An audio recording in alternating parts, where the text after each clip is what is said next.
Magandang umaga po sa ating lahat. Ngayon po araw ng Biyernes, sa ika-26 na linggo sa karaniwang panahon at araw din ng pag-alala kay San Bruno Pare. Magsitayo po ang lahat at sabay sa pambunga na amin.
Sa ngalan ng Ama, ng Anak at ng Espiritu Santo. Amen. Ang pagpapala ng ating Panginoong Jesucristo, ang pag-ibig ng Diyos Ama, at ang pagpagkaisa ng Espiritu Santo, naway sumainyo lahat. At sumayo rin.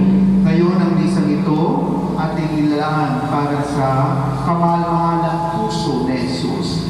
Ialay natin ito sa lahat ng ating mga pasalamat, mga kahilingan at mga intensyon, lalo ng intensyon ng bawat isa, intensyon ng bawat pamilya, para sa intensyon ng ating mahal na obispo, sa intensyon ng ating mahal na Santo Papa at ng ating inang simbahan. Isama din natin sa misang ito ang mga mahala din sa buhay na nasa malayo, mga mahala din sa buhay na may karamdaman sa bahay man o sa ospital, at ang mga mahal natin sa buhay na nauna na sa atin. Mga kapatid, aminin natin ang ating mga kasalanan upang tayo maging marapat gumanap sa banal na pagdiriwang. Inaamin ko sa makapangyarihan ng Diyos At sa inyo mga kapatid, nalubha ako nagkasala sa isip, sa salita, sa gawa, at sa aking pagkukulang. Kaya islasam ko sa mahal na Birhen Maria, sa lahat ng maanghel at mabanal, at sa inyo mga kapatid, na ako'y manalangin sa Panginoong ating Diyos. Kaawaan tayo ng makapangyarihan ng Diyos, patawarin tayo sa ating mga kasalanan, at pagdubayan tayo sa buhay na walang hanggan. Amen. Panginoon, kaawaan mo kami. Panginoon, kaawaan mo kami. Kristo, kaawaan mo kami. Kristo, kaawaan mo kami. Panginoon, kaawaan mo kami. Panginoon, kaawaan mo kami. Manalangin tayo. Ama naming makapangyarihan, gawin mong kayo'y mabibisan ng tanang kabutihan ng puso ng iyong anak na minamahal, at pag-alabi nawa kami ng kanyang loobin at kaisipan, upang kami naging kanyang kalarawan ay maging dapat makasalo sa walang maliw na katubusan, sa pamamagitan niya kasama ng Espiritu Santo magpa sa walang hanggan. Amen. Magsipo po ang lahat.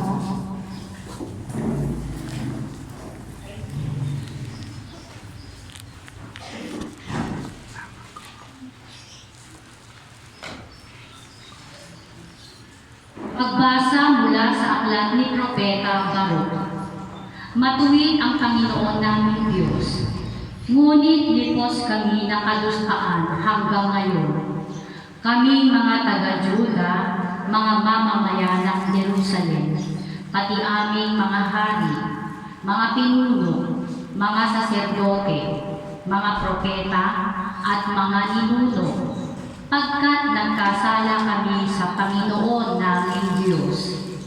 Nilabag namin ang kanyang mga utos. Hindi kami nakinig sa kanya. Hindi namin sinunod ang mga tuntunin ibinigay niya sa amin. Mula na ang mga ninuno namin ay ilabas ng Panginoon sa Ehipto, patuloy kami ng pagtataksil sa kanya hanggang ngayon. Naging suwain kami, kaya ngayon ay naghihirap kami. Nagaganap sa amin ang sumpa na ibinabala ng Panginoon sa pamamagitan ni Moises, nang ang mga ninuno namin ay ialis niya sa Ehipto at dalhin sa isang lupain mayaman at masagana sa lahat ng bagay. Hindi namin pinakinggan ang mga salita ng Panginoon naming Diyos sa pamamagitan ng mga propeta. Ang sinunod namin ang masasamang hilig at panay kasamaan ang aming ginawa. Sumamba kami sa mga Diyos-Diyosan at gumawa kami ng kinasusuklaman ng Panginoon. Ang salita ng Diyos. Salamat sa Diyos. Dahil sa ngalan mo, Poon, iligtas mo kami ngayon. Dahil sa ngalan mo poon, iligtas kami ngayon. Panginoong Diyos, pinasok ng hinti ang lupang pangako. Hayop iyong masdan, winasak ang lungsod, ang banal mong templo ay nilapastanganan. Ang mga katawan ng mga lingkod mo'y ginawang pagkain niyong mga ibon. Ang kanilang laman sa mga halimaw ay ipinalamon. Dahil sa ngalan mo poon, iligtas kami ngayon. Dugo ng bayan mo'y ibinubo nila sa buong palibot nitong Jerusalem. Ani mo ay tubig sa dami ng patay ay walang naglilibing. Ang kalapit bansang dooy nakasaksi, hindi mapigilan iyong pagtatawa. Lahat sa palibot ay humahalakha. Sa gayong nakita, iyang iyo'y galit sa amin. O Poon, hanggang kailan ba kaya matatapos? Di na matitigil ang pagkagalit mo sa amin tutuko. Dahil sa ngalan mo poon, iligtas mo kami ngayon. Huwag mong parusahan kaming mga anak sa pagkakasala ng aming magulang.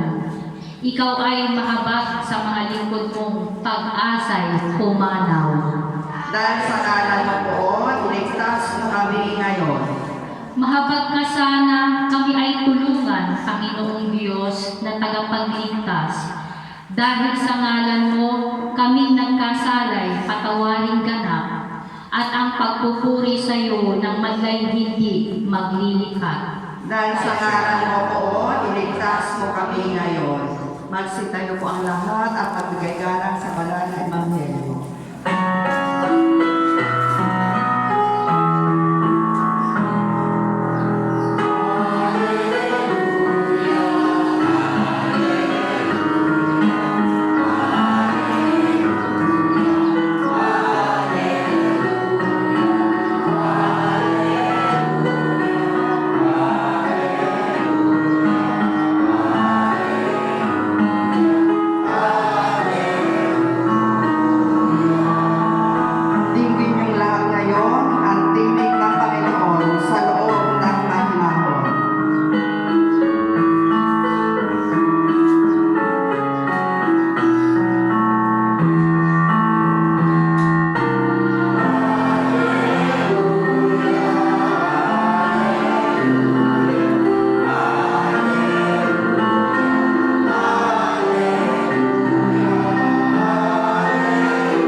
mabuting balita ng Panginoon ayon kay San Lucas. Papuri sa iyo, Panginoon.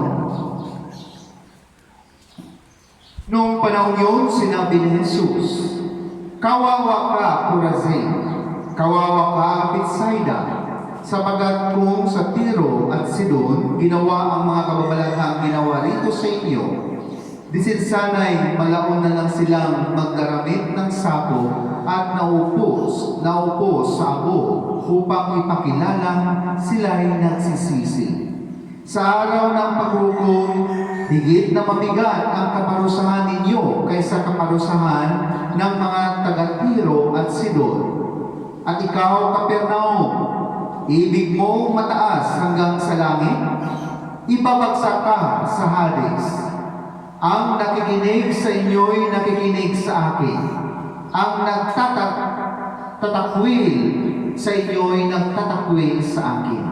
At ang nagtatakwil sa akin ay nagtatakwil sa nagsugo sa akin." Ang mabuting balita ng Panginoon. Pinupuri ka namin, Panginoong Jesucristo. Ngayon, ating narinig sa umagang ito ang mga pagbasa patungkol sa buhay ng ating Panginoon at sa buhay natin. Unang-una, sa unang pagbasa, naramdaman nila ang mga Israelita na kung saan dahil pinatakwil ng kanilang mga ninuno ang Panginoon, sa kanila yung mga kung anong nangyari sa kanilang buhay. Diba? Nagsisi sila bakit tinatakwil nila ang Panginoon. So gaano ka-importante ang pakikinig natin sa ating Panginoon. Sa Ebanghelyo natin ngayon, ipinapakita itong mga lugar na ito. Itong Chorazin, itong Bethsaida, ito yung mga lugar na kung saan sakop ng Galilea. Itong Capernaum, lugar din ito, na kung saan doon unang nagbigay ang ating Panginoon na nakilala nila ang Diyos, no? Si Jesus. Nagbigay siya ng mga kung ano-ano mga milagro sa kanila. Pero dumating ang panahon na itinatakwil nila si Jesus. Kaya makita natin kung ano ang galit ng Diyos, no? Unang-una, ipamahagi ang mabuting balita. Pero once hindi ka tatanggap sa mabuting balita na ito, alam mo sa puso mo na pakinggan mo ito at hindi mo gagawin, meron din kaparusahan yun. Kaya makita natin, di ba, kahapon yung gospel na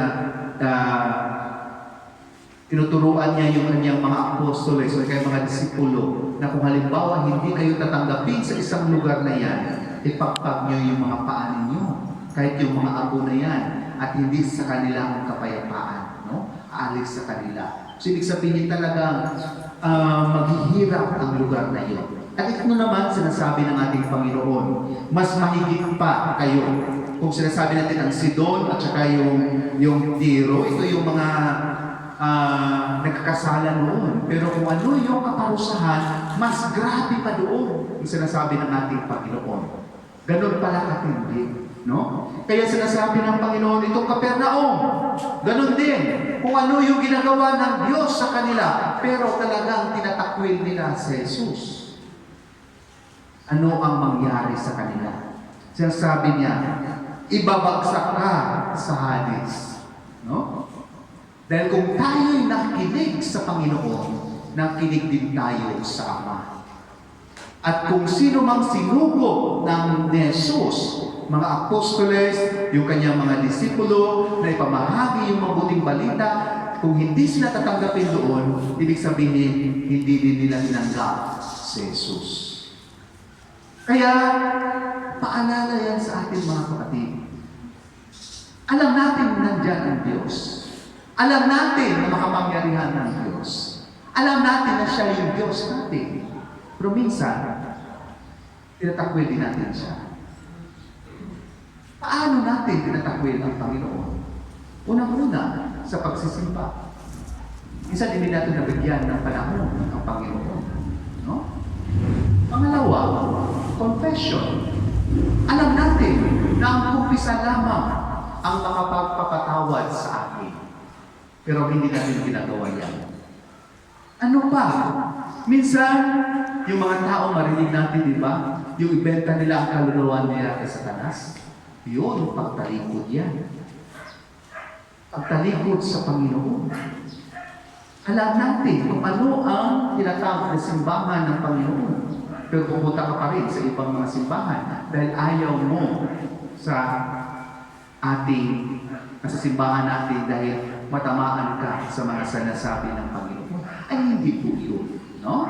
Minsan sa salita ng Diyos, sa binabasa natin, minsan matamaan talaga tayo. Pasalamat tayo yan kung natamaan tayo. Okay, para gumalaw ang Espiritu Santo sa buhay natin. Minsan, magdala yan ng pagdinilay sa atin, pinatamaan ako sa Ebanghelyo. Anong gagawin mo? Baguhin mo sarili. Hindi yung iiwas tayo. Pipili lang tayo kung sino man yan. Ay, tinatamaan ako, ay hindi na ako magsimba next time. Hindi po yan, di ba? Pagtatakwil po yan sa Panginoon.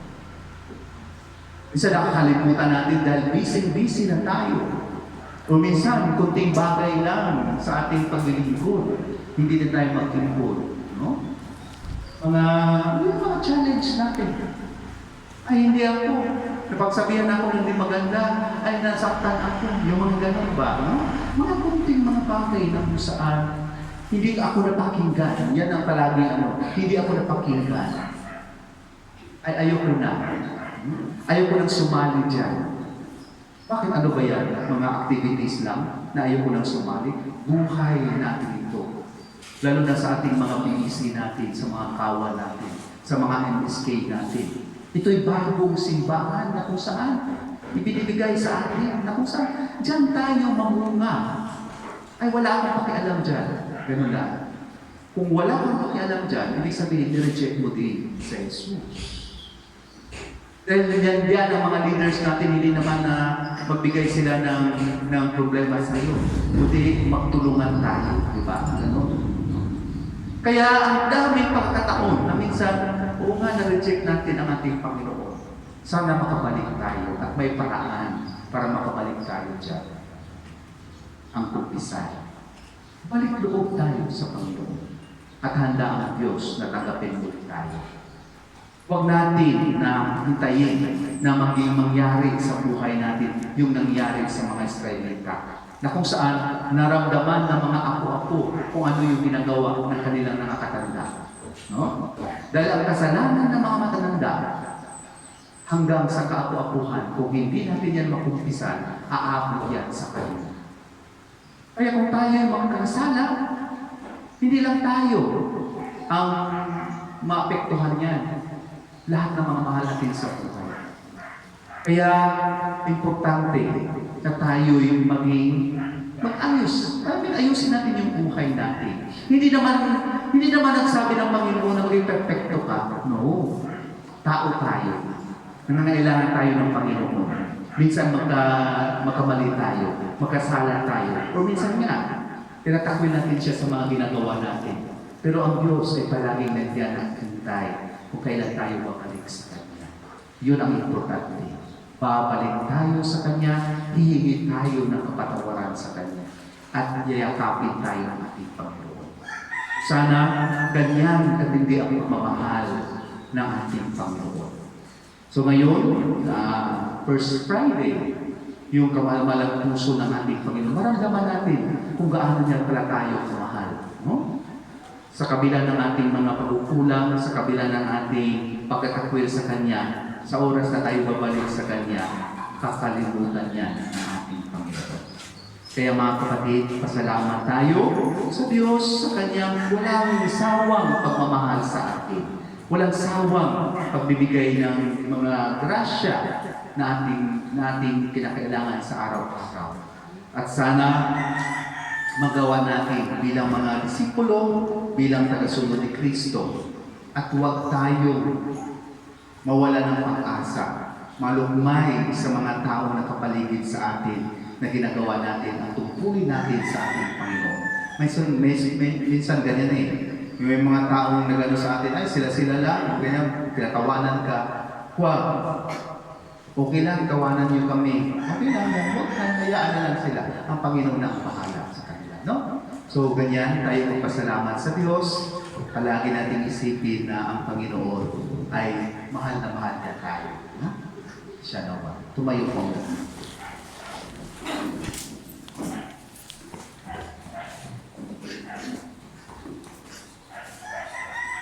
Ipanalangin natin ang lahat ng lalaki at babae upang pakinggan nila si Kristo at tumugon sila sa tawag ng pagbabalik loob at pagbabago. Sa bawat panalangin ng ating itugon, Panginoon, buksan mo ang aming mga puso. Panginoon, buksan mo ang aming mga puso.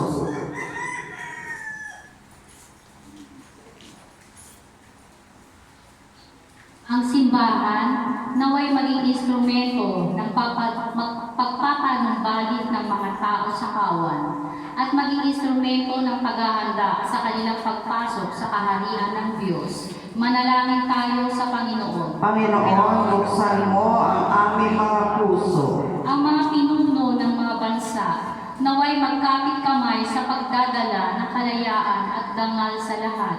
Manalangin tayo sa Panginoon. Panginoon, buksan mo ang aming mga puso.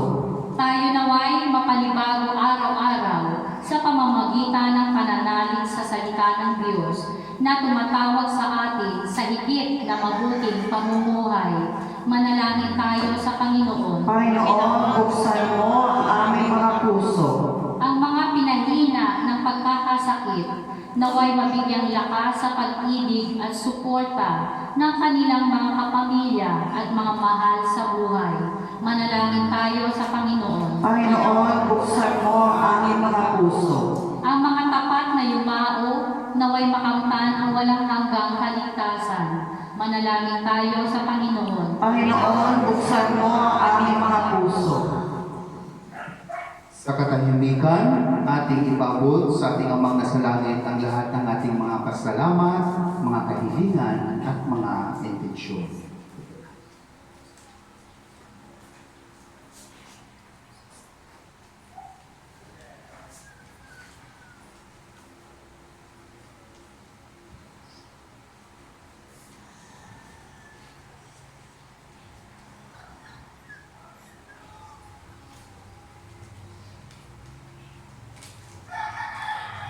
Manalangin tayo sa Panginoon. Panginoon, buksan mo ang aming mga puso. Walang hanggang Ama, hilungin mo ang aming pagkamakasarili at buksan ang aming puso na tanggapin ang mabuting balita ng kaligtasan. Hinihiling namin ito sa pamamagitan ni Kristo, aming Panginoon. Amen. Magsipo po ang lahat.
kayong mga kapatid upang paghain natin ay kalugdan ng Diyos amang makapangyarihan. Tanggapin nawa ng Panginoon ito pagkain sa iyong mga kamay, sa kapurihan na karangalan, sa ating kapakinabangan, at sa buong sambayan ng iyang banal. Ama naming lumikha, ikaw ang puspos ng awa at pag-ibig sa tanan. At dahil sa iyong pag-ibig na nag-umapaw, ibinigay mo sa amin ang buktong mong anak na pinakamamahal.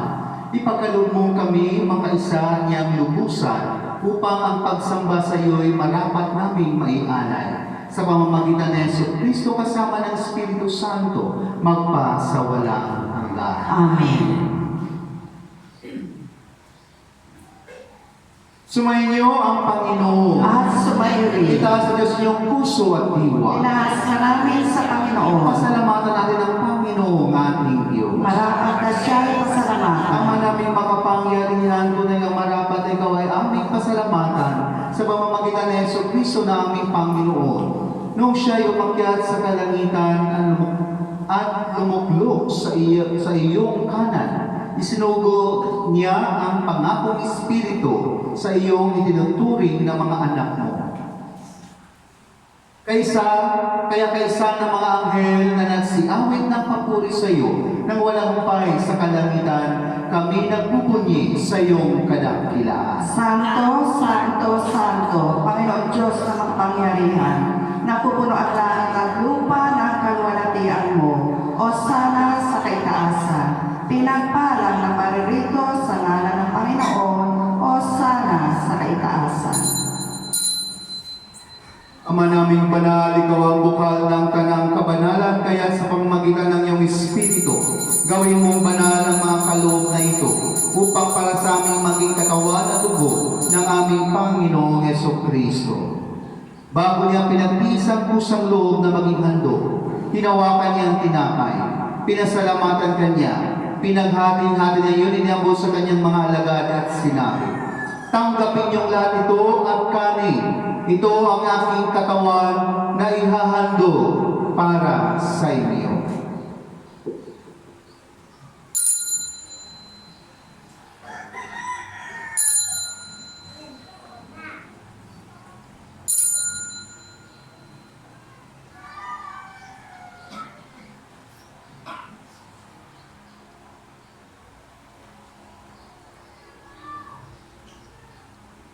Gayon din naman, nung matapos ang hapunan, hinawakan niya ang kalis.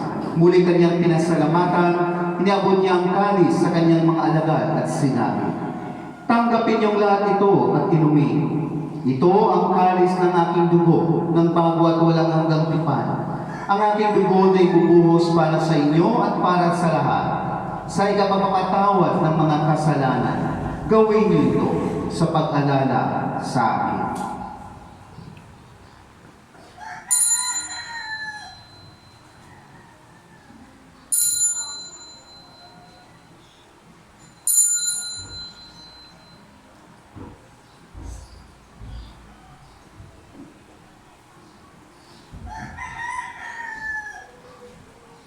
Ipagbunyi natin ang misteryo ng pananampalataya. Si Kristo'y namatay, si Kristo'y nabuhay, si Kristo'y babalik sa wakas ng panahon. Ama, ginagawa namin ngayon ang pag-alala at sa pagkamatay at muling pagkabuhay ng iyong anak. Kaya't naalay namin sa iyo ang tinapay na bibigay buhay at kalis na nagkaloob ng kaligtasan.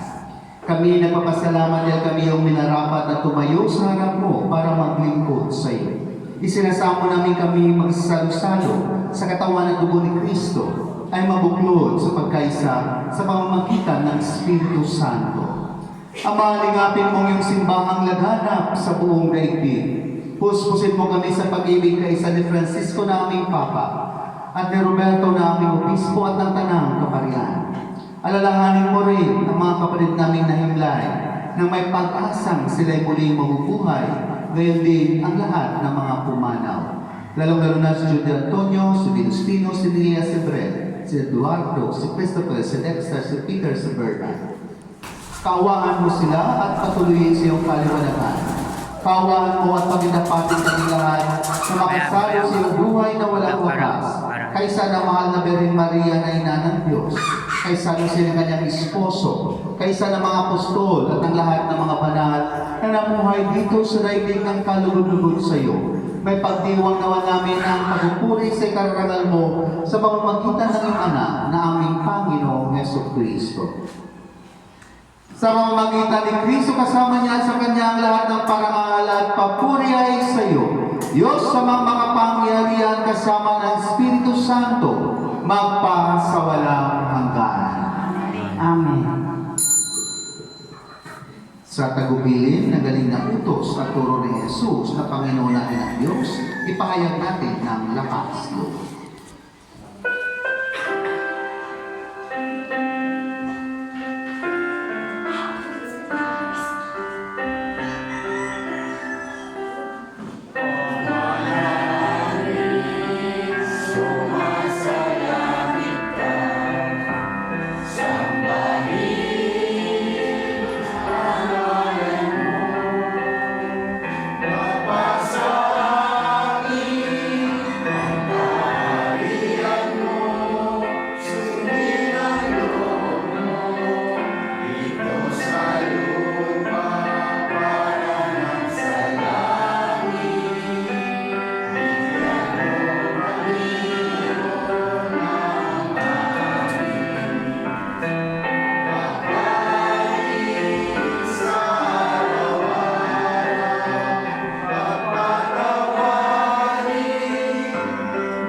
Hinihiling namin kami adiyas ng masama, pagkaluman ng kapayapaan araw-araw, iligtas sa kasalanan at ilayo sa lahat ng kapahamakan.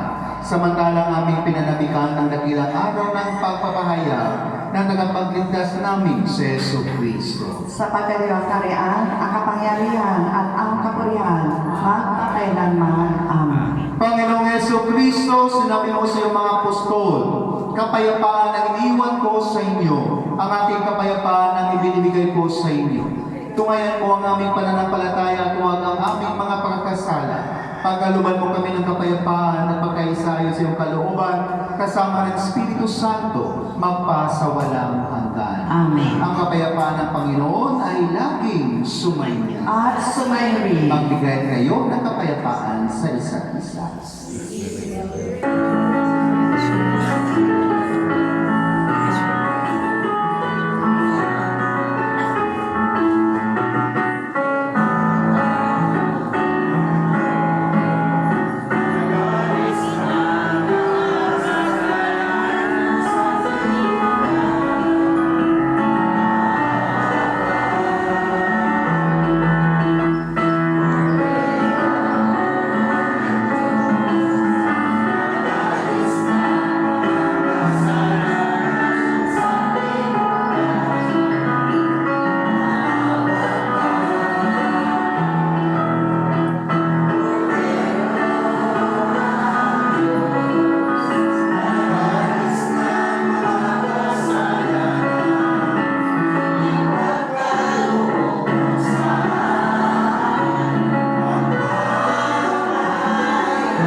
Ito ang kordero ng Diyos. Ito ang nag-aalis ng mga kasalanan ng sanlibutan.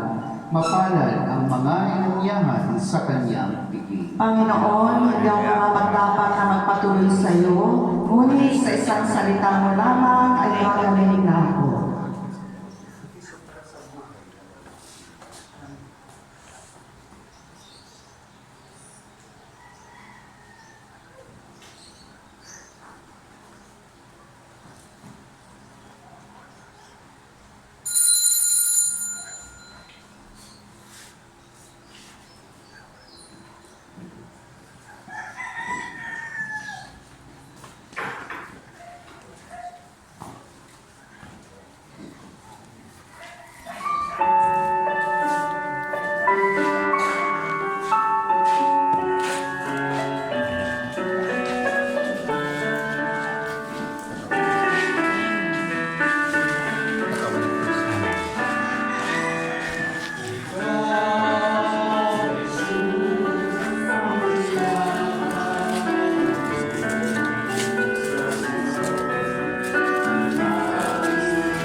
Manalangin tayo. Ama naming mapagmahal, kaming nagsalo-salo sa iyong piging ng pag-ibig na banal, ay nagmamakaawang iyong pagbigyan upang si Kristo ay makalarawan sa lupaing ibabaw at maging marapat na makatambal siya sa kalangitan sa pamamagitan niya kasama ng Espiritu Santo magpa sa walang hanggan. Amen. Sumainyo ang Panginoon. At sumayo rin. Pagpalain kayo na makapangyarihang Diyos, Ama at Anak at Espiritu Santo. Amen. Humayo kayong taglay ang kapayapaan upang ang Panginoon ay mahalin at paglingkuran. Salamat sa Diyos.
Ate! Uy, manok! Manok! Tinaw na! Natin po niya yung manok. Tinaw na! Sana po pwede ka tayo. Hindi, handa yun ah. Pang-ready pa lang. Ayan! Oh, di ba? Kapur. One.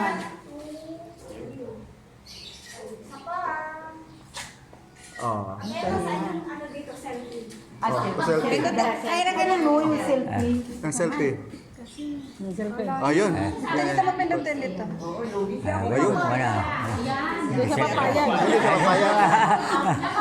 Ah. Yan na. Ayan. Itaas mo para makita. Ayan. Ah, kitang-kita lahat. 1, 2, 3.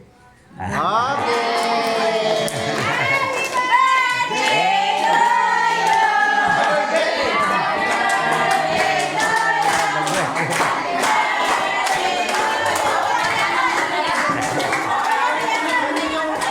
Birthday pa lang.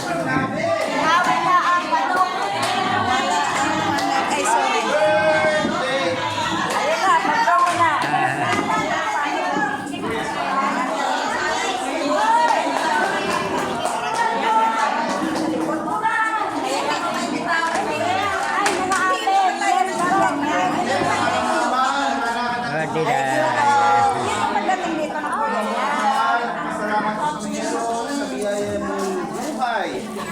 kapatiran at ang aming kawan na kung saan andito lahat ang iyong mga sunod. Naway Panginoon, basbasan mo kami, lalong-lalo na ang nag-celebrate ng kanyang kaarawan ngayon.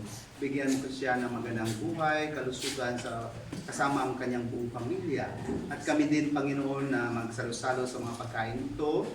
Ang pamilya na nagbigay nito, naway bigay mo din sa kanila ang kanilang pangangailangan. At kami, bigay mo ang aming magandang kalusugan upang kami magpatuloy sa misyon na iyong binigay sa amin. Ito sa dalangin sa ni Kristo na aming Panginoon. Amen! Ang Espiritu Santo, Amen!